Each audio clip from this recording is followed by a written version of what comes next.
You have described about Aryan invasion. So was it the same that Aryan that about Hitler's faith about the Aryan race and then so Aryan is Indian race or Aryan race or what? Well, I don't know why you brought in Hitler over here, Okay. but the bottom line is it's well known in India with the history that we have been told that there's an Aryan invasion into India in 1500 BCE, coming from Central Asia into India. And we are told that they are the ones who brought in Sanskrit, Vedic culture, everything to India. We are told they replaced the existing civilization, the Harappans. We are told that Dravidians appeared because of this invasion by them. These are all failed ideas, and in my talks, I have discussed these in great detail. Okay, I said you said that animals have no consciousness that we can exploit. Something like I couldn't because it was very fast. So what was that?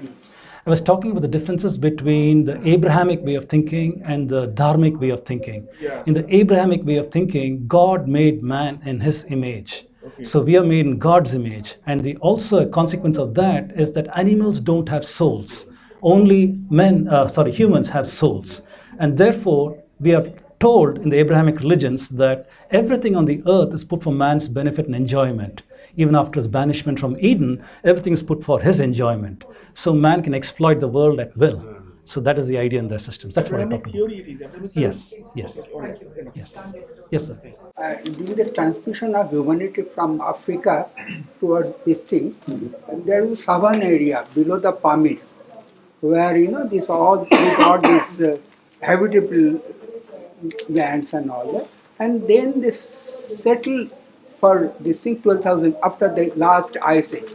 Now, this invasion, what is the invasion about it? The group of people, they got a place to settle down. Before that, they were nomadic, and then they started this thing, and then the whole evolution. Sir, a question. It's nothing that somebody conquered somebody, some invasion, something. Yeah. A place where the savanna, small grasses below the pyramid. So there they settled down, and then they started what is that called living. I get what you're trying to say. In my talks, I've talked extensively about the genetic ideas. I talked extensively about migrations and so on. So please take a look at that, because I have dealt with the subject in great detail about the proposed time frames, what David Reich is saying, that Iranian pastoralists came to India 7000 BCE, and then he says about Central Asians who came to India 4000 years ago. So I've talked in great detail about these things, and I've debunked some of these ideas and the notions of mathematics. So please do take a look at that. So what you're saying is all covered already by me in some of these things. I read during the Mughal period, the royal court had these Persian scholars. They translated this Sanskrit, all this knowledge of our medicine, Sanskrit and all that. Then they learned Sanskrit, they got all of them, and then made it with the Unani medicine. Can you elaborate what exactly happened? So in my talks, I've talked in great detail about knowledge transmissions. So there were several routes. One of the routes is what you're saying. There were the Periplus of the Erythraean Sea that talks about trading in Western Asia and how the boats had come from Roman Empire going there. Even in an earlier period of time when the Greek contact was there after Alexandrian time, we know about the trade links that existed.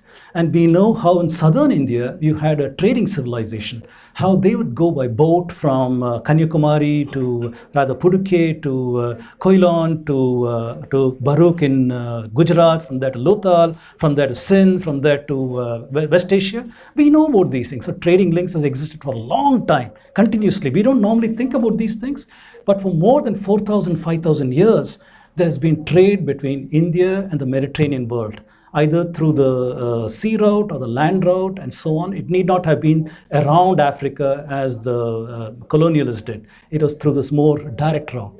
So there's been a lot of information on transmission based upon this. I talked about Silk Route as one more transmission mechanism, how Indian knowledge went into Mediterranean lands. I talked about Periplus of Erythraean Sea. I talked about the Greek transmission. I talked about migration to West Asia in 2000 BC.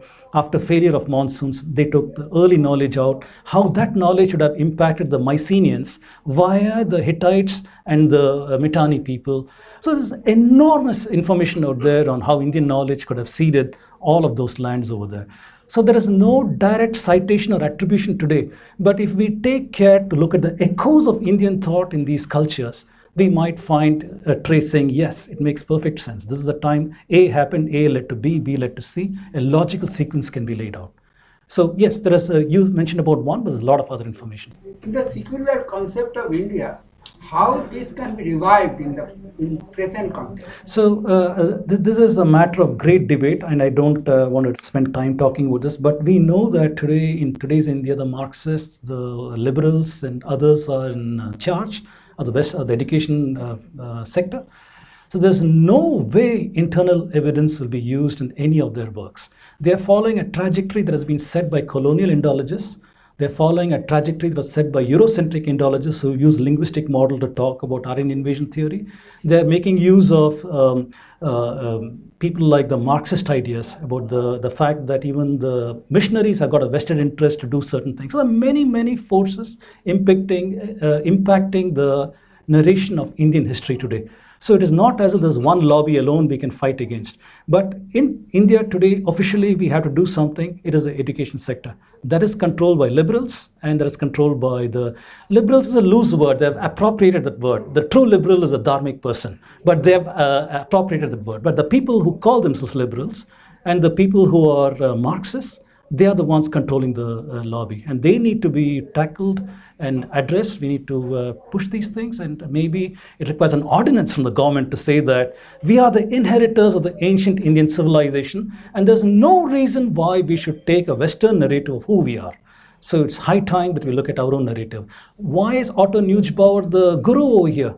Why are his observations any more relevant than what is there in Shatapatha Brahmana, or in Vaisheshika Sutra, or in Yukti Bhasa? Why? Nobody questions that. Received wisdom is that these are the guys who set the tone. And we continue that mindlessly today, and the communists have got a great desire to continue that, because to them, change comes on the back of a revolution. And the revolution in India is to destroy the current dominant system, which is Hinduism.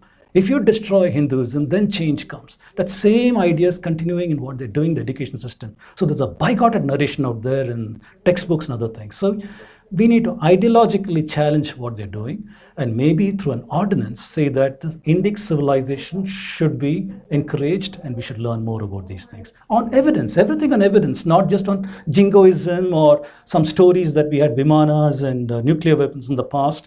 Beyond that, go to an evidence-based narration and make that as the basis of our education system. Okay. Yes. Scholars like you and David Frawley of late have been bringing out the antiquity. They are pushing back the antiquity of the civilization and talking about this transmission of knowledge, the reverse transmission, if we may put it that way. But then there is a pushback from the established Western Indophiles. You just covered some aspects, but what is the broader motivation for this pushback from the Western Indologists when they are willing to attribute things to the Babylonians, the Hittites, but not proceed eastwards? So the point is, there is a purity of Western thought that is being fiercely protected over here. The Greeks got their knowledge from the Babylonians, from the Hittites, and so on. That's the knowledge transmission that they have. If you show that the Babylonians and the Hittites, Mitannis are impacted by Vedic thought, that's contamination from over here. And that breaks down enormous edifices in their knowledge systems, whether it is Neoplatonism that led to Christianity, or even earlier about Semitic ideas that might have arisen through Indic knowledge systems. That is a no-no. So in my perspective, every European scholar from colonial times to present times seems to be motivated to say transmission happened from outside into India. They have no problem if Indian knowledge went to the east, whether it went to Japan, China, Southeast, no problem over there. But even 1 foot outside Afghanistan appears to be ideologically squashed by the power of Western academia and their narrations. They don't allow that.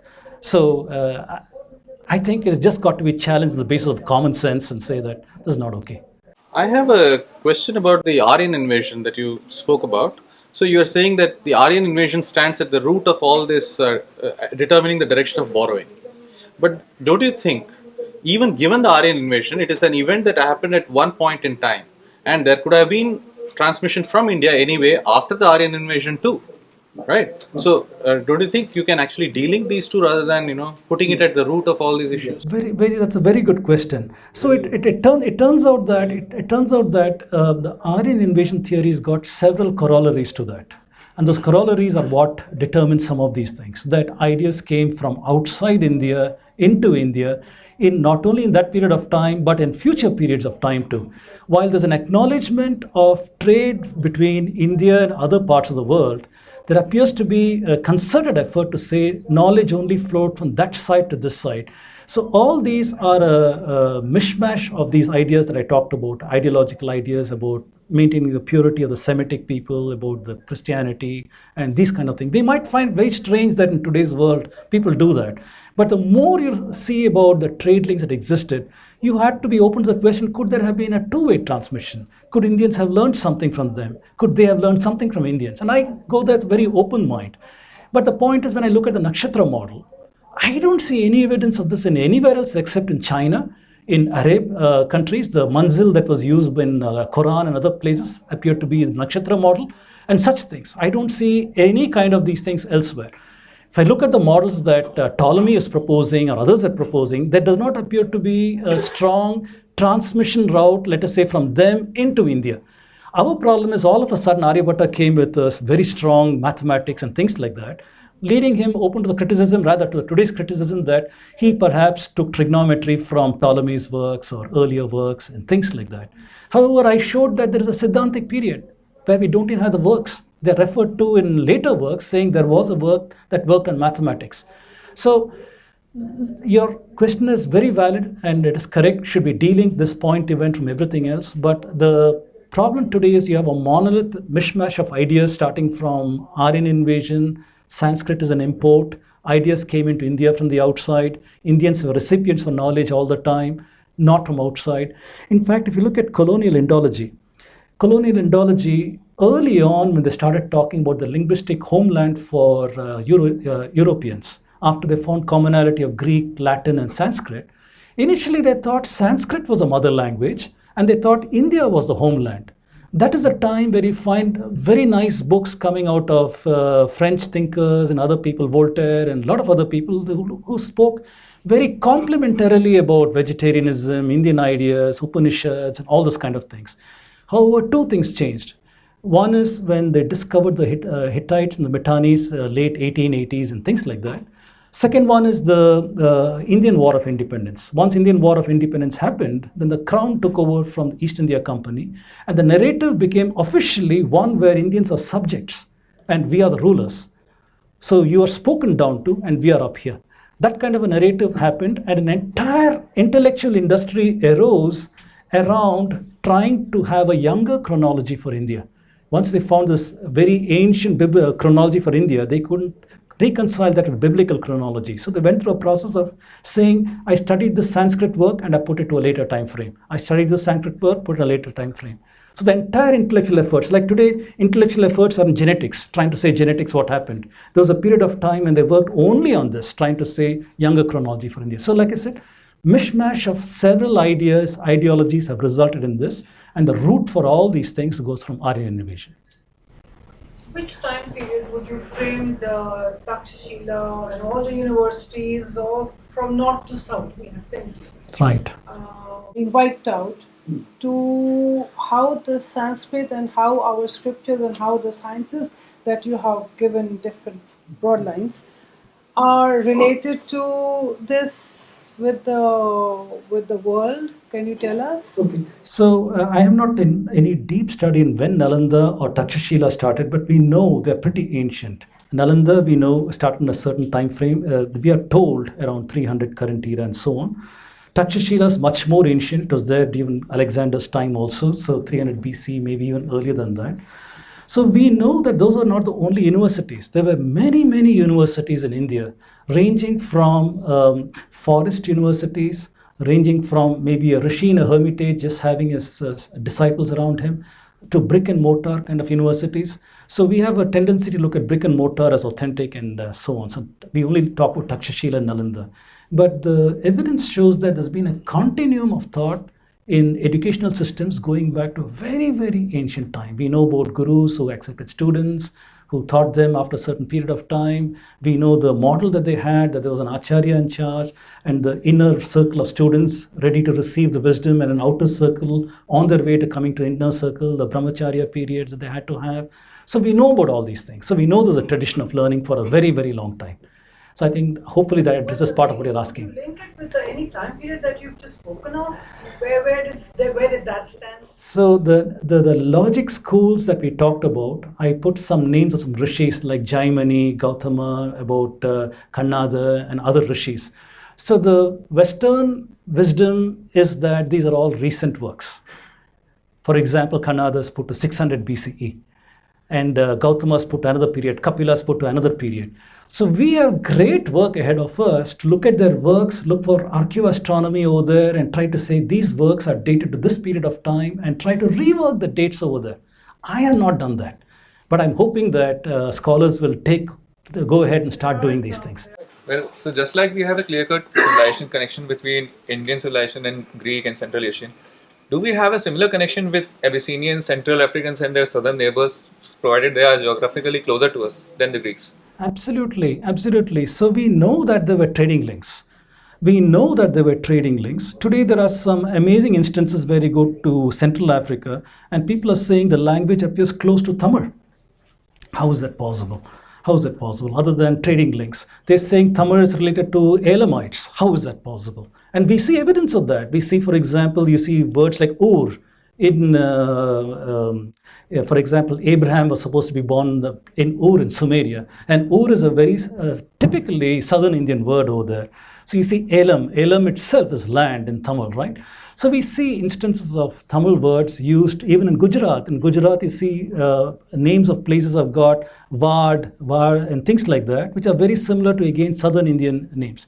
How is it possible? Is it the wisdom of Witzel and others that maybe Harappans were Tamilians and they were pushed down to the south? Or is it Tamil civilization that was trading, went to all these coastal areas and injected the knowledge in their systems everywhere? Which is what I believe it is.